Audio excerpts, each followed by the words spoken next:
Hello friends, welcome back to my channel Chetna study point. आज हम class 6 Hindi Balram कथा का चैप्टर 3 पढ़ेंगे, दो वरदान।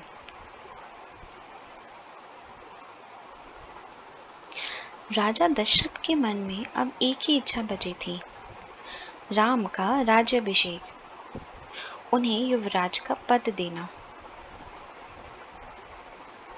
अयोध्या लौटने के बाद से ही उन्होंने राम को राजकाज में शामिल करना शुरू कर दिया था।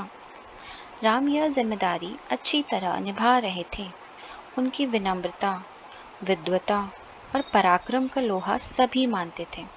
प्रजा उनको चाहती थी।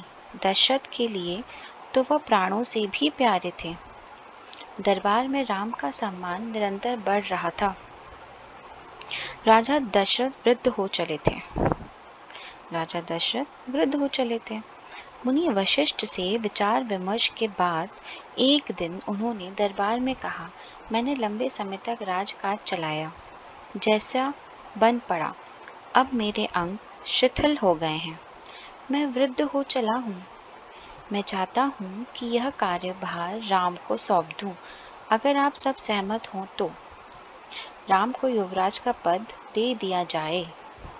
अगर आपकी राय इससे भिन्न है तो मैं उस पर भी विचार करने को तैयार हूँ। ठीक है, राजा दशरथ ने अपने प्रजाजनों से राम जी को युवराज बनाने के विषय में बात की। ठीक है, सभा में तुमुल ध्वनि से राजा दशरथ के प्रस्ताव का स्वागत किया। राम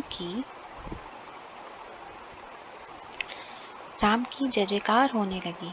दशरथ थोड़ी देर तक सुनते रहे, संतोष के साथ। उन्होंने कहा, शुभ काम में देरी नहीं होनी चाहिए। मेरी इच्छा है कि राम का राज्याभिषेक कल सुबह ही कर दिया जाए।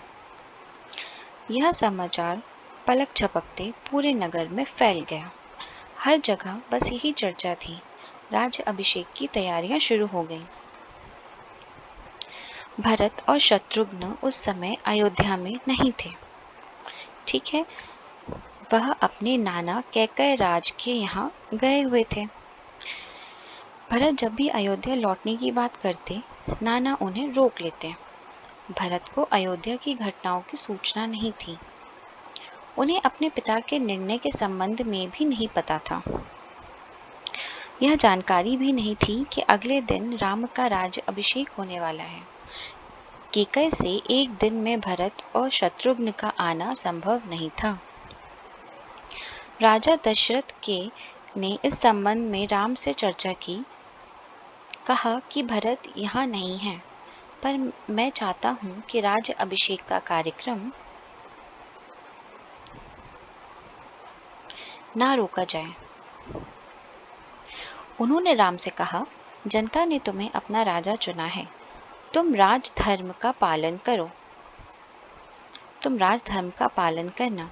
कुल की मर्यादा की रक्षा अब तुम्हारे हाथ में है। राज्याभिषेक की तैयारियां रानी कैकई की दासी ने भी देखी।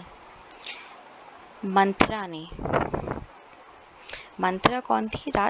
जो राजमहारानी थी ना, कैकई, उनकी दासी थी। उन्होंने भी ये सारी तैयारियां देखी। ठीक है, शुरू में उसे इस चहल पहल का कारण समझ में नहीं आया। उसने इसे कोई अन्य अनुष्ठान समझा। इतनी रौनक, ऐसी सजावट, ऐसा कुछ उसने अन्य अनुष्ठानों में नहीं देखा था। उसे अचंभा हुआ। फिर उसने रानी कौशल्या की दासी से पूछा। उसे तब पता चला कि कल राम का राज्याभिषेक होने वाला है। यह उत्सव उसी के लिए है। मंथरा जल भुन गई। राम का राज्याभिषेक उसे षड्यंत्र लगा, कैकई के विरुद्ध। वह कैकई की दासी थी। बचपन से कैकई के हित उसके लिए सर्वोपरि था। मंथरा उसे अपना हित मानती थी। वह कैकई की मुंह लगी थी। रानी कैकई भी उसे बहुत मानती थी। क्रोध से आग बबूला मंथरा रनिवास की ओर भागी। सीधे कैकई के कक्ष में। वह हाँफ रही थी। क्रोध से चेहरा लाल हो गया। क्रोध से चेहरा लाल होने का मतलब गुस्से में रहना, गुस्से से लाल हो जाना। भागने के कारण सांस उखड़ रही थी। उसने रानी कैकई को सोते हुए देखा।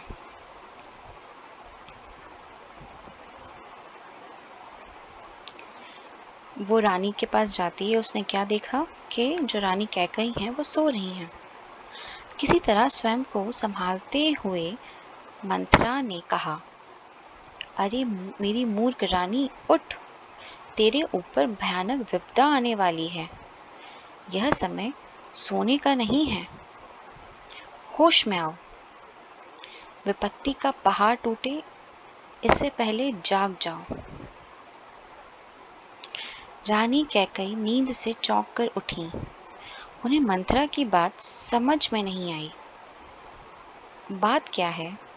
तुम इतना घबराई क्यों हो? सब कुशल तो है? उन्होंने पूछा। कैसा कुशल, कैसा मंगल? सब अमंगल होने वाला है, तुम्हारे सुखों का अंत। महाराज दशरथ ने कल राम का राज्य अभिषेक करने का निर्णय लिया है। अब राम युवराज होंगे। यह तो बहुत शुभ समाचार है। कैकई ने प्रसन्नता से अपने गले का हार उतारकर मंथरा को दे दिया। मैं बहुत प्रसन्न हूँ। राम युवराज पद के लिए हर तरह से योग्य हैं। रानी, तुम्हारी बुद्धि फिर गई है, मति मारी गई है। सवाल राम की योग्यता का नहीं, सवाल राजा दशरथ के षड्यंत्र का है, तुम्हारे अधिकार छीनने का है। मंथरा ने हार दूर फेंकते हुए कहा, यह षड्यंत्र नहीं तो और क्या है। कल सुबह राज्य अभिषेक है। भरत को जानबूझकर ननिहाल भेज दिया गया, समारोह के लिए बुलाया तक नहीं। कैकई का स्वर उग्र हो गया। उन्होंने मंथरा को डांटते हुए कहा, राम के प्रति मेरा अगाध स्नेह है।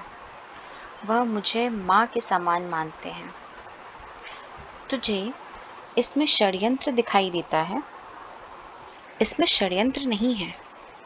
राम के बाद भरत ही राजा बनेंगे। राज सर्वदा ज्येष्ठ पुत्र को ही मिलता है। मंथरा पर इस फटकार का कोई प्रभाव नहीं हुआ। उसके लिए यह दशरथ का षड्यंत्र ही था। वह रानी कैकई के पलंग पर बैठ गई, उनके बहुत निकट। कैकई के चेहरे की ओर देखते हुए उसने कहा, तुम बहुत भोली हो, नादान हो। तुम्हें आसन्न संकट नहीं दिखता। दुख की जगह प्रसन्नता होती है। इस बुद्धि पर किसी को भी तरस आएगा, समझो रानी। राम राजा बने तो तुम कौशल्या की दासी बन जाओगी। भरत राम के दास हो जाएंगे। वह राजा नहीं बनेंगे। राम के बाद अगला राजा राम का पुत्र होगा। अनर्थ को अर्थ समझने की मूर्खता मत करो रानी। राम को राज मिला तो वे भरत को देश निकाला देंगे। वे भरत को दंड देंगे। इस तिरस्कार से भरत की रक्षा करो रानी। कोई ऐसा उपाय करो कि राज गद्दी भरत को मिले और राम को जंगल भेज दिया जाए।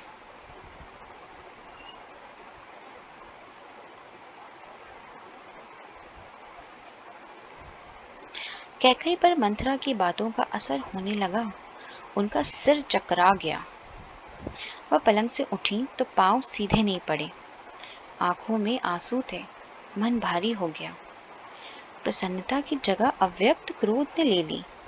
मंथरा के तर्कों ने उन्हें सच्चाई दिखने लगी। तुम ही बताओ, मैं क्या करूं? कैकई ने आंसू पोंछते हुए मंथरा से कहा। मंथरा पलंग से उठी, कैकई के पास जाकर खड़ी हो गई। उसने कहा, याद करो रानी, महाराज दशरथ ने तुम्हें 2 वरदान दिए थे। 2 वरदान। दशरथ से अपना वचन पूरा करने को कहो। एक से भरत के लिए राजगद्दी मांग लो, दूसरे से राम को 14 वर्ष का वनवास। कैकई का चेहरा तमतमाया हुआ था। उसे मंथरा की बात ठीक लगी। उनके मन में अब एक प्रश्न भी था, यह बात दशरथ से कैसे कहें? उन्हें रानी वास बुलवाएं या प्रतीक्षा करें? मंथरा ने कैकई के मन की बात भांप ली। उसने कहा, तुम मैले कपड़े पहनकर कोप भवन में चली जाओ। महाराज दशरथ आए तो उनकी ओर मत देखो, बात मत करो। तुम उनकी प्रिय रानी हो। तुम्हारा दुख देख नहीं पाएंगे। बस उसी समय तुम पिछली बात याद दिलाना, दोनों वचन मांग लेना। मैं ऐसा ही करूंगी। महाराज का षड्यंत्र सफल नहीं होने दूंगी। मंथरा का लक्ष्य पूरा हो गया था। चलते चलते उसने रानी से कहा, राम के लिए 14 वर्ष से कम वनवास मत मांगना। भरत इतने समय में राजकाज संभाल लेंगे। जब तक राम लौटेंगे लोग उन्हें भूल चुके होंगे। अब जल्दी करो रानी, समय बहुत कम है। रानी कैकई कोप भवन चली गई। मंथरा रनिवास से बाहर निकल आई। दिन भर की गहम गहमी के बाद महाराज दशरथ को रानियों की याद आई। तुरंत रनिवास की ओर चल पड़े उन्हें शुभ समाचार देने। सबसे पहले वह कैकई की कक्ष की ओर मुड़े। कैकई वहां नहीं थी। प्रतिहारी से पूछा, पता चला कि वो कोप भवन में है। दशरथ को चिंता हुई। कैकई कोप भवन में? परंतु क्यों? क्या इसलिए कि उन्हें अब तक सूचना नहीं मिली? मैं उसे अवश्य मना लूंगा, दशरथ ने सोचा। दशरथ कोप भवन का दृश्य देखकर हैरान हो गए। उन्हें कुछ समझ में नहीं आया। कैकई जमीन पर लेटी हुई थी, बाल बिखरे, गहने कक्ष में बिखरे हुए, कपड़े मैले। तुम्हें क्या दुख है? क्या हुआ है तुम्हें? मुझे बताओ। अस्वस्थ हो? राजवैद्य को बुलाऊं? दशरथ ने कई सवाल पूछे। कोई उत्तर नहीं मिला। कैकई रोती रही। तुम मेरी सबसे प्रिय रानी हो। मैं तुम्हें प्रसन्न देखना चाहता हूँ। तुम्हारी खुशी के लिए मैं कुछ भी कर सकता हूँ। कुछ भी, धरती आसमान एक कर सकता हूँ। दशरथ ने कैकई को मनाने का बहुत प्रयास किया। उत्तर उन्हें फिर भी नहीं मिला। दशरथ भी भूमि पर बैठ गए, विनती करते रहे। हाँ, मैं बीमार हूँ, कैकई ने कहा। मैं अपनी बीमारी के संबंध में आपको बताऊंगी, लेकिन पहले आप एक वचन दें। मैं जो मांगू उसे पूरा करेंगे। राजा ने तत्काल हामी भर दी। कहा, मैं राम की सौगंध खाकर कहता हूँ, तुम्हारी हर इच्छा पूरी करूंगा। महाराज दशरथ ने राम की सौगंध ली तो कैकई उठकर बैठ गई। आप मुझे वो दोनों वरदान दीजिए जिसका संकल्प आपने वर्षों पहले रणभूमि में लिया था। महाराज दशरथ ने हामी भरी। कल सुबह राज्य अभिषेक भरत का हो, राम का नहीं, कैकई ने कहा। दशरथ भौचक रह गए। उन पर वज्रपात सा हुआ। थोड़ा रुककर कैकई बोली, राम को 14 वर्ष का वनवास हो।